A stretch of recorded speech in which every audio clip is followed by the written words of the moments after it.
Pertumbuhan ekonomi global telah menghadapi tantangan sejak beberapa tahun terakhir. Hal itu tentunya berdampak pada laju pertumbuhan ekonomi di Indonesia. Bank Dunia juga memperkirakan dalam 2 tahun ke depan, perekonomian Indonesia hanya tumbuh di bawah 5% atau sekitar 4,9% per tahun pada periode 2024-2026. Kalau kita hanya berharap tahun ini Founder Core Indonesia, Henry Saparini mengatakan ekonomi Indonesia akan tetap tumbuh positif dan masih jauh dari tanda-tanda krisis. Namun pertumbuhan itu tidak naik secara signifikan. Diprediksikan tahun ini ekonomi Indonesia hanya tumbuh sekitar 5%. Selain itu, Indonesia juga perlu menjaga sektor inflasi agar perekonomian tetap stabil dan terus tumbuh meski terkena dampak dari ekonomi global.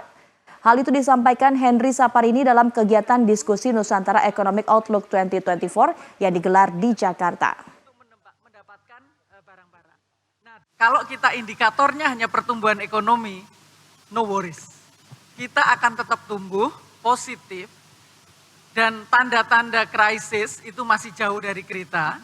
Ya, jadi kalau kita hanya berharap tahun ini kita akan tumbuh positif sekitar 5%, memang segitulah kita akan tumbuh seperti itu. Hanya kalau kita akan bicara tentang apakah nggak ada cara lain sih untuk tumbuh lebih tinggi, baru kita perlu diskusi 1 hari, bukan 1 jam.